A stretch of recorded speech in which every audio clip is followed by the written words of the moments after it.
Next challenge is going to be to take this secondary clutch assembly apart.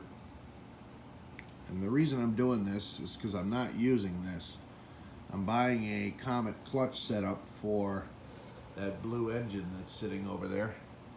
So it will have its own primary and secondary on it.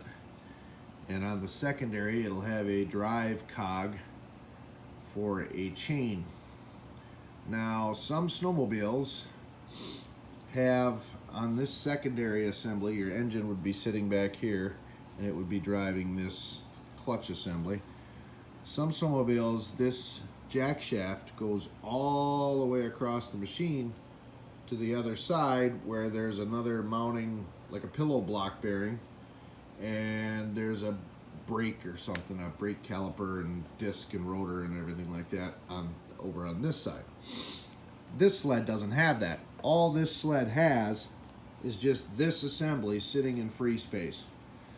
So what I need to achieve in order to get power from my blue engine to this shaft to transfer through these drive gears down the chain box to the axle in the tunnel is I need to extend this shaft to the other side of that tunnel so it goes straight across the front there where that rubber boot thing is sticking up, and it has a bearing on this side and it's a shaft going and it connects with this shaft.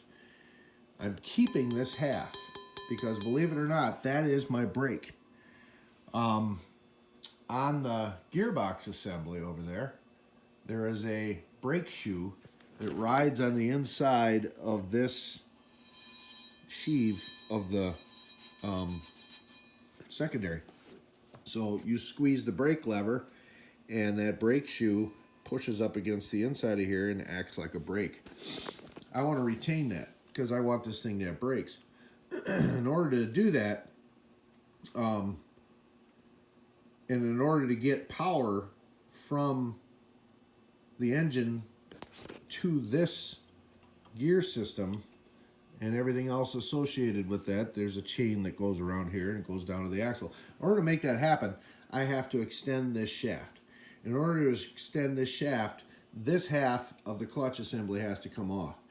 I think in order to do this, see this pin? I think I have to drive this pin out of the shaft to get this all to come off, and then the spring will come off, and then the this outer part of the sheave and everything will come off, and then all I'll be left with is just a 3/4 inch diameter shaft. Then what I plan on doing is get some 3/4 inch diameter rod. I'll put a sleeve that fits over the top of this shaft. I'll weld it on both sides to my piece of rod and to this shaft and then the new shaft, and then over here I'll weld up a bracket that has a pillow block assembly on it, and that will be my jack shaft that goes from one side of that tub to the other. So what I don't know, and I'm looking here, it looks like this spring is kind of under tension, and I'm a little concerned about that. So I'm going to try to drive this pin out and see what happens. I've already had one pretty good accident today. Let's see if we can have another.